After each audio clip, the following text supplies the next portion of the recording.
So last week I poked a little bit of fun at the New York Times game things, you know, Wordle, phrasal, all those fun things. Today I want to go back and talk about connections. I really have a problem with this game. If you haven't played it today, I'm not going to ruin it for you, but man, today is nuts, just nuts. And Vicky, my wife paid attention last Sunday, so she knew I was like poking fun at this. And so she pointed out on Monday that it was just as crazy. I mean, look at this one here in the blue. Second words in David Lynch titles. I didn't even know who David Lynch was. I mean, am I supposed to know who David Lynch is? I'm like, my goodness. All I got to say is I'm really thankful that the connections in the Bible are not so esoteric. I mean, you got to pay attention, but it's not quite that crazy. Last week, we wanted to look at these connections. These are the things that once you see them, you cannot not see them. And they echo in our ears what's going on in the scriptures, and it shapes our reading. I like what the late New Testament scholar Richard Hayes, he describes it as reading backwards.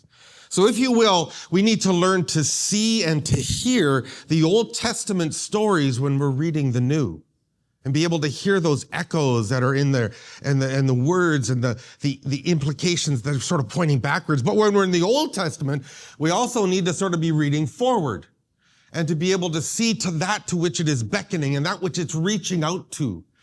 And that ultimately, that's Jesus Christ.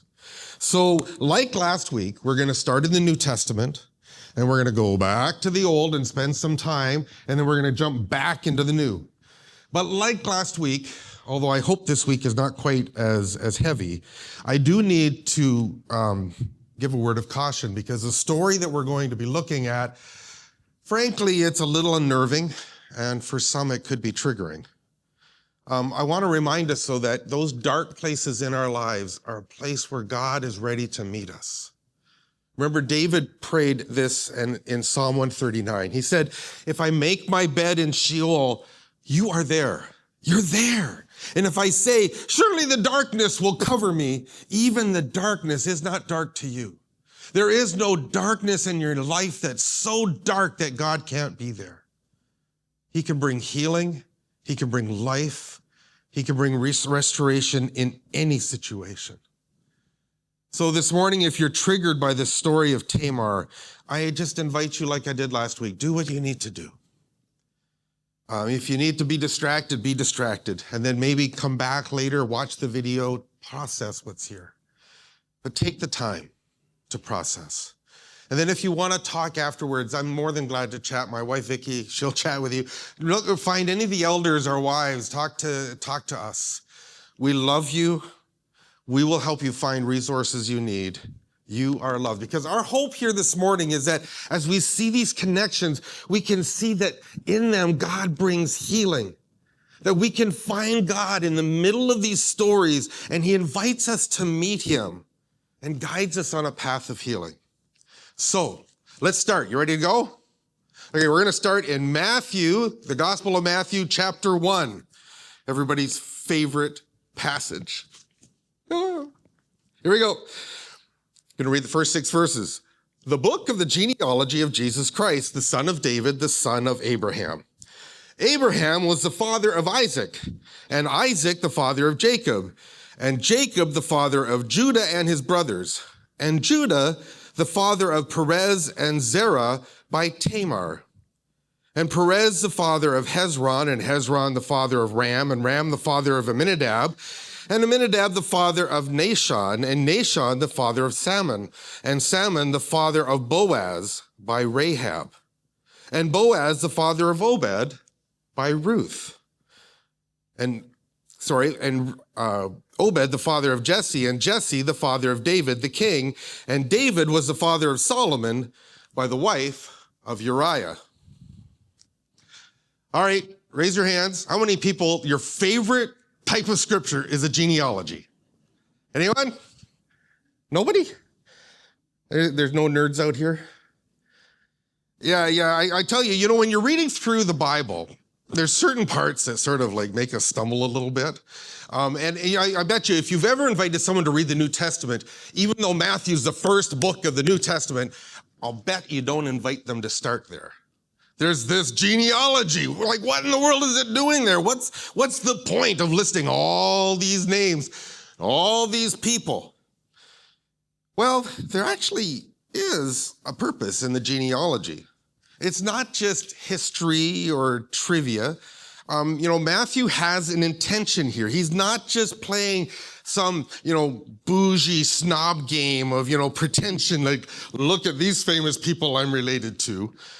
He's got a purpose in what he's saying, and we need to see the connection. So I want to help you sort of see a few things. Did you notice all the names of women? Did you notice them? There's 3 women named directly, and then a 4th one that is pointed at, and not named, but we know who she is. Did you catch them? Tamar, Rahab, Ruth, and then the wife of Uriah, whom we know to be Bathsheba. Now, there's some interesting observations that we should make here. First of all, I would say that we need to note that all 4 of these women are what we would call outsiders. They're not part of the line of promise through Abraham, Isaac, and Jacob. They were people from other nations completely. So you've got Tamar and Rahab, who are Canaanites. You've got Ruth, who's a Moabite, and the whole book of Ruth is actually dedicated to her. And then you've got Bathsheba, who's probably a Hittite, because she was married to Uriah the Hittite. 3 of the stories of these women actually involve serious sexual misconduct. That's the story of Tamar, story of Rahab, who, by the way, is the woman in Jericho that the spies go to when Joshua is preparing to take over the land, and then Bathsheba. 3 of the women are commended for their faithfulness, their incredible commitment to God. Tamar, Rahab, and Ruth. I like the way one scholar puts it. He says, these women are characterized in their stories not by their doubtful reputation, but by their tenacious fidelity. These are incredible women of faith. And there's one woman I want us to focus on today, the woman whose story is least known. That's the story of Tamar. Now, there's probably some context we need to sort of bring into this.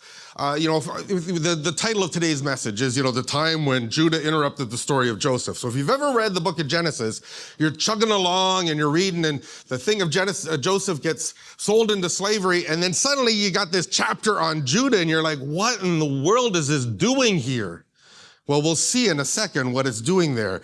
And Tamar has a significant role to play in the whole story. There's profound interconnections. But the context. The story of Dinah that we looked at last week is not that far removed from the story of Tamar. It's only 4 chapters apart in the Bible itself. And it's important for us to take note of how Judah's had a role to play through all of this. See, Judah witnesses everything that happens with Dinah. The rape that happens, his father's silence and inactivity. And Judah then participates in the massacre at Shechem. Now, a little bit more here. It's important to remember that Jacob was in a polygamous relationship. He had 2 wives, Leah and Rachel. And then because of the jealousies that existed between these sisters, they gave him, if you will, their slaves to have sex with him so that he would have more children that would technically be their children, if you will. It's like, wow. It's sort of like a forced surrogacy, if you will. Surrogate mothers, but not by choice. You read on and then you see that, eventually Rachel, his favorite wife, dies, giving birth to his last son, Benjamin. That's the 12th son that he had. And then one of the most disturbing little short pieces in Genesis, you see that Reuben, his firstborn son, has an affair with one of the slaves that has, is one of the mothers of the 2 sons. I mean, this is family incest. I mean, this is, if you haven't read at this point, if you haven't figured out that the family of Israel, by the way, Jacob's now known as Israel at this point, it's a profoundly broken family. I often find myself wondering why it is that we think that we have to somehow hold the patriarchs up as some great models of incredible morality. They were anything but. But you know, as bad as it is, it just gets worse. You see, Jacob plays favorites, and he has a favorite son. We know him as Joseph. Joseph was the son of Rachel and was actually his 11th son, right? So he's got 10 older brothers, and they're watching the dad play favorites with him, and it gets pretty tense in the household. So tense that eventually the brothers decide that they're going to kill Joseph. That's pretty serious stuff. And suddenly Judah pops back in, and Judah has this brilliant idea. He says, you know what, why would we want to kill our brother? Why don't we just make some money off of him and let's sell him into slavery? We'll never hear from him again. And so the brothers and Judah fake the death of Joseph and sell him into slavery. And then we find ourselves in Genesis chapter 38. And again, I suggest to you, this is not an interlude. There's more than what meets the eye. So I want us to read the story. The story, if you will, tells itself. There's not a lot that I need to say on it, but we need to hear the whole story. So Genesis 38, and I'll read not full chapter, we'll finish at verse 26. So it happened at that time that Judah went down from his brothers and turned aside to a certain Adulamite whose name was Hira. There Judah saw the daughter of a certain Canaanite whose name was Shua, and he took her and went into her, and she conceived and bore a son, and he called his name She conceived again and bore a son, and she called his name Onan. Then again, she bore a son, and she called his name Shelah. Judah was in Chezib when she bore him.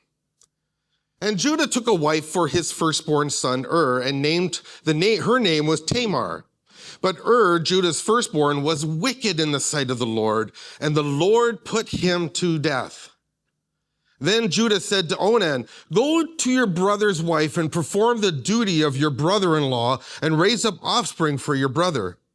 But Onan knew that the offspring would not be his, so whenever he went into his brother's wife, he would waste the semen on the ground so as not to give offspring to his brother. And what he did was wicked in the sight of the Lord, and he put him to death also. Then Judah said to Tamar, his daughter-in-law, remain a widow in your father's house till Shelah, my son, grows up. For he feared that he would die like his brothers. So Tamar went and remained in her father's house. In the course of time, the wife of Judah, Shua's daughter, died. And when Judah was comforted, he went up to Timnah to his sheep shearers, he and his friend Hira the Adulamite. And when Tamar was told, your father-in-law is going up to Timnah to shear his sheep, she took off her widow's garments and covered herself with a veil, wrapping herself up, and sat at the entrance of Enaim, which is on the road to Timnah. For she saw that Shelah had grown up, and she had not been given to him in marriage. So when Judah saw her, he thought she was a prostitute, for she had covered her face. And he turned to her at the roadside and said, well, come, let me go into you. For he did not know that she was his daughter-in-law. Well, she said, well, what will you give me that you may come into me? And he answered, I'll send you a young goat from the flock. And she said, well, if you give me a pledge until you send it. And he said, well, what pledge should I give you? She replied, your signet, your cord, and the staff that's in your hand. So he gave them to her and went into her, and she conceived by him. And then she arose and went away, and taking off her veil, she put on the garments of her widowhood.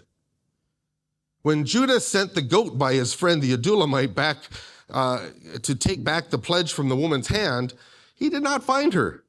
And he asked the men of the place, where's this cult prostitute who was at Enaim and the roadside? And they said, there's no cult prostitute here. So he returned to Judah and said, I haven't found her. And also the men at the place said there was no cult prostitute here. And Judah replied, well, let her keep the things as her own, or we'll be a laughing stock. You see, I sent this young goat and you didn't find her. About 3 months later, Judah was told, Tamar, your daughter-in-law, has been immoral.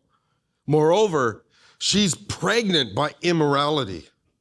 And Judah said, bring her out and let her be burned. And as she was being brought out, she sent word to her father-in-law, by the man to whom these belong, I'm pregnant.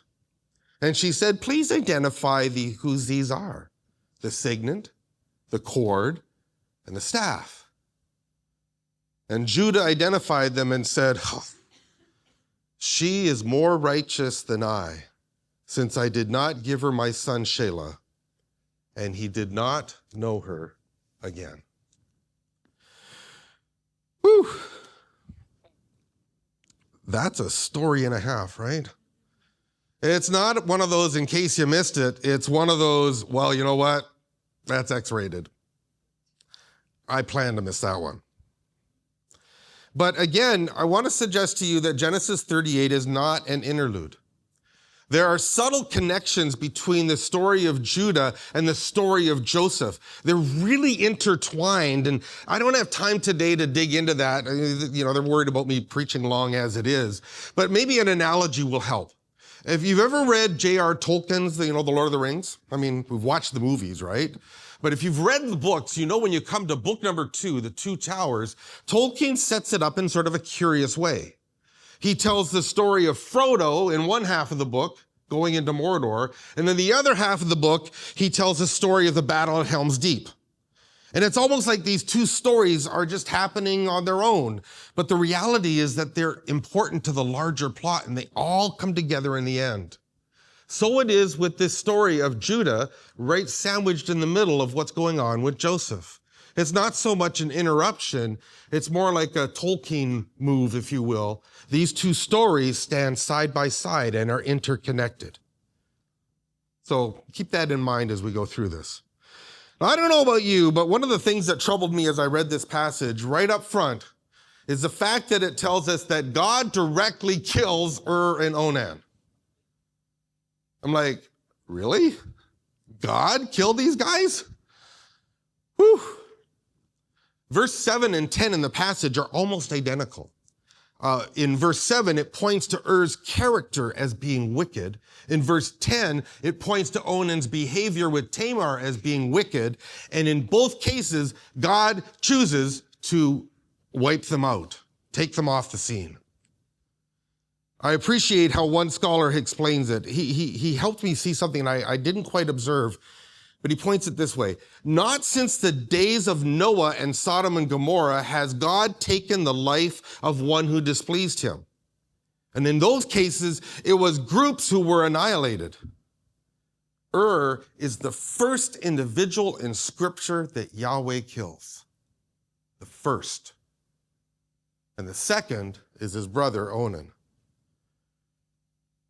Now, what's striking to me, this first time that God takes an individual life is tied directly to misogynistic abuse. Misogyny reverberates throughout this whole passage. Men, you may not see it, but women, you see it. All through the passage, women are treated as objects of satisfaction, or if you will, just sort of objects of trade. Er's sin is not named, but I just got to get this sense. Surely he's not innocent of misogyny.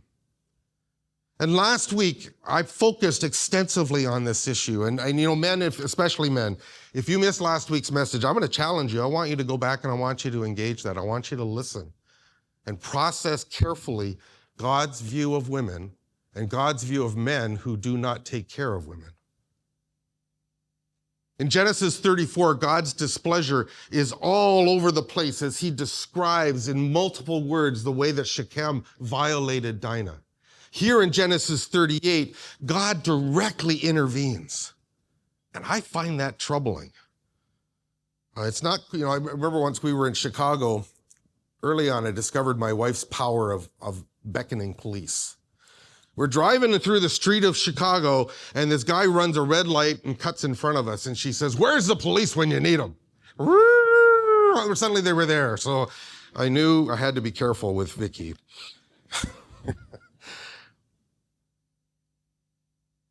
here we have God stepping in and performing dramatic acts. And it ought to trouble us. And it ought to remind us how precious women are to God, that the first people that he takes out, it's in response to brutal treatment of women. Now, let's take a step back for a second. I want to jump to John 4. I promised I'd look back at the woman at the well with you this week. We're going to do it really quickly here. You notice that Tamar became a widow not once, but twice over, right? She had 2 husbands die. And then she was sort of left to, bob as Judah sort of decided what to do with her. And unfortunately, her situation was not unusual for women in ancient times. You see, women did not have the power to divorce men. Only men could cause that to happen. And then women were oftentimes, it was not unusual for men to die. So you could end up with multiple husbands. Remember the Sadducees in the New Testament asking Jesus about a woman who had 7 different husbands. It wasn't because she was immoral. It was because this is what happened, because women needed a man to be safe in that society. So when Jesus meets the woman at the well and he says to her, you don't have just one husband, you've had 5. This is not him accusing her of being some sort of a sexual predator. He's not accusing her of being loose. He's actually identifying with her pain and the point of vulnerability in her life. And I encourage you, next time you read John 4, keep that in mind, and you might see the passage in a different light. All right, let's go back to Genesis 38. I want to look at how Judah is portrayed. Did you notice it? He went and he decided to find a wife, not among the ancestors that his father and his grandfather had gone to. He went and found somewhere else. There's a couple of words in there that are sort of key. He went down, it says. He went down from his family. Now, it's interesting that he went to this place, Adullam, that is actually north of where his family's at. So it's not really a geography reference. It's sort of like, if you will, it's saying like you're going downtown in Edmonton, even though it's up on a hill. If you didn't know that, Edmonton's downtown is on a hill. Ha-ha, important stuff. It's pointing to some sort of change of direction. And then when you add into it, it says that he turned aside. He turned aside, and it's like he's saying he's going outside of the family line. And in some ways, you almost wonder, is he also trying to leave behind his faith, leave behind this God of Abraham, Isaac, and Jacob? He doesn't want anything to do with this. It's like he's trying to leave his problems behind. But here's the thing. His troubles followed him. And here's the thing. His character stayed the same. Now, you can run all over the place if you want, but I guarantee you, your character is going to follow you wherever you go. He had 3 sons. Did you notice that? 3 sons. He named the first one. Who named the other 2? Did you catch that? His wife did. Oh, and did you catch that he was absent on the 3rd child? And that, Moses tells us that he was in Chezib. And you're like, well, why did he give us that piece of information? Well, it's sort of interesting. If you dig into it, you discover that Chezib is sort of a word play. Because in Hebrew, that actually means deception. So I love this. One scholar, he says that it's like he went to Liarsville, or, Deception Pass. So while his wife is giving birth, there he is, being just like his dad. You see, Jacob was a deceiver, and now we find that Judah is a deceiver as well. There's a pattern in the Old Testament that's a little uncomfortable. There's the sins of the parents that somehow seem to get replicated in the lives of their children. And in many times, it gets actually worse. Dr. Tim Mackey, the guy who helped create the Bible Project, puts it this way. He says, the Bible shows how children are replaying and intensifying the failures of their parents. Never identically, never the same, but almost always replaying in some way, but in an even worse, more tragic fashion. And here we have Judah acting just like his dad, only worse. Did you notice that he didn't even hesitate to take the opportunity to be with a prostitute? And Tamar, man, she knew this was going to happen. She knew as soon as she put on a veil and sat outside of town, she'd catch Jacob just like that. What's also interesting is when Judah sees her, he sees her as a regular prostitute. The word that's there is just a regular prostitute. But when his friend Hira goes to take back the goods, to get the exchange, he calls her a cult prostitute. Did you catch that? See, this, in the ancient religions, they actually had prostitutes in some of their worship things, and it's disgusting, but that's the way it was. And he uses the word cult prostitute, and when he comes back to Judah and says there was no cult prostitute there, Judah did not correct him. Did you catch that? He didn't say, well, I didn't go to a cult prostitute, I just went to a regular prostitute, as if that was somehow better. But what's been happening is that Judah is virtually becoming indiscernible from the culture around him. He's supposed to be following the God of Abraham, Isaac, and Jacob, but you wouldn't be able to tell anymore. Folks, we need to see this pattern for what it is. The sins of parents become the sins of your children. The nominal faith of fathers can lead to the absence of faith in their children. How do we break this pattern? It begins with confession. It requires repentance. And it requires pursuing healing in the cross of Jesus. And children, I got to speak to you as well. All of us here are children, by the way. I'm a child of my parents. I told you a little bit about my mom's brokenness, and you know what? Whatever happened in my family is no excuse for me. Whatever happened in your family is no excuse for you. You can run, but you can't hide from your character. We have to face our own sin. We have to face our own choices. We have to face our own brokenness and turn to Jesus, because only He can bring the transformation we need in this life. Now, we need to address Tamar's actions. I think we need to look at this.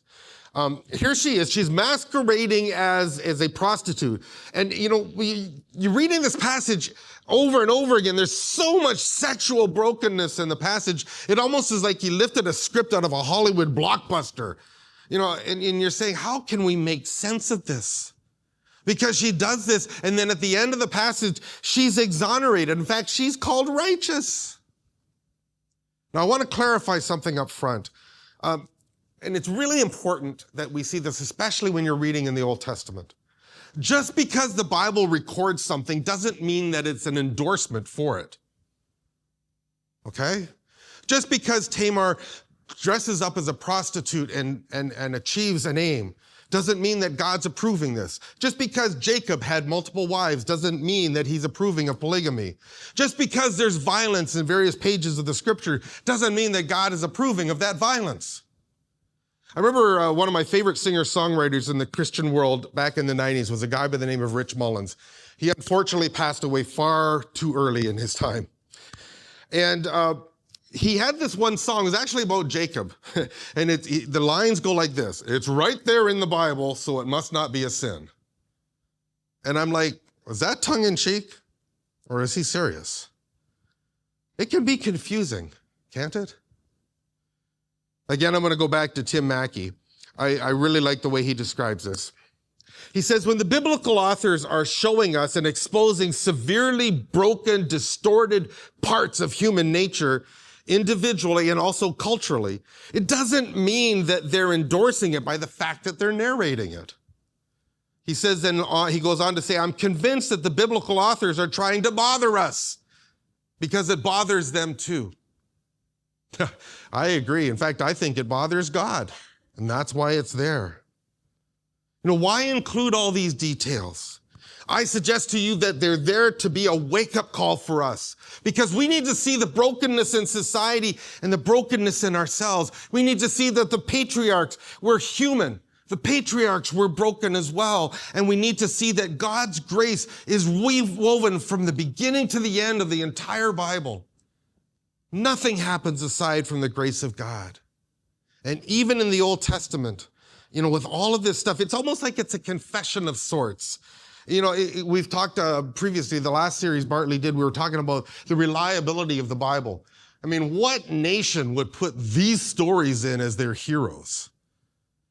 Now, this is a reminder that God chose a family that was profoundly broken, and it was by his grace. It wasn't because they were somehow better than others. In fact, he would remind Israel of this later.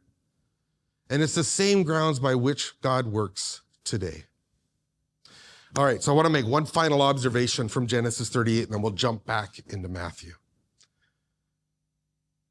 The one thing is most striking to me is when Judah looks at Tamar, he's been found out, and he says this statement, Tamar is more righteous than I. Did you catch that? The word righteous is righteousness. It's the same word throughout the entire Bible.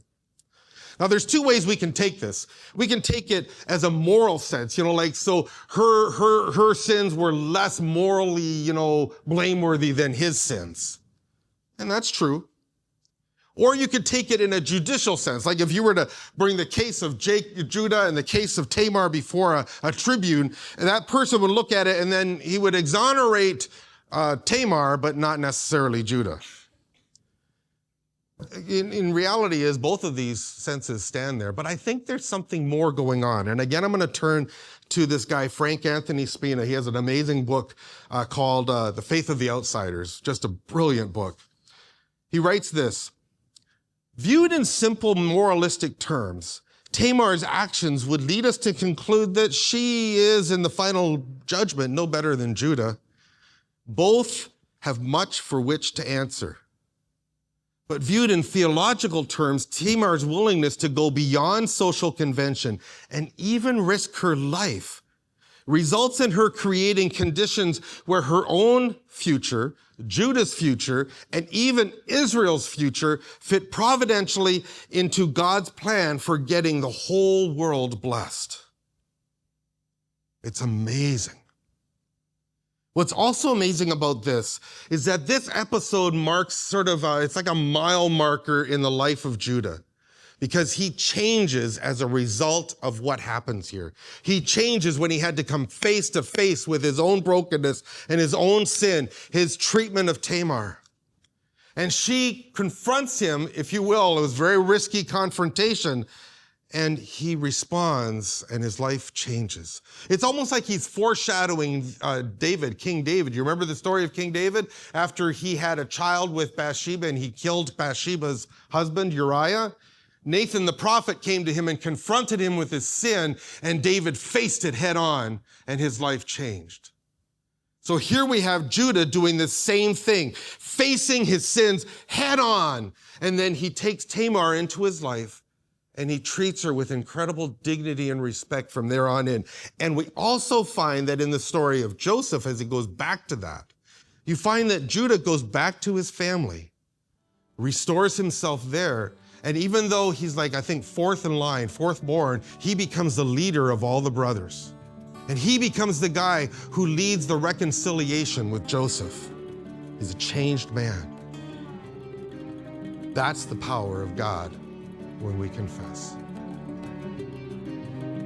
Join us every Sunday at 10 a.m. at Cineplex Cinemas in Milton. Or visit us online at renewchurch.ca/connect.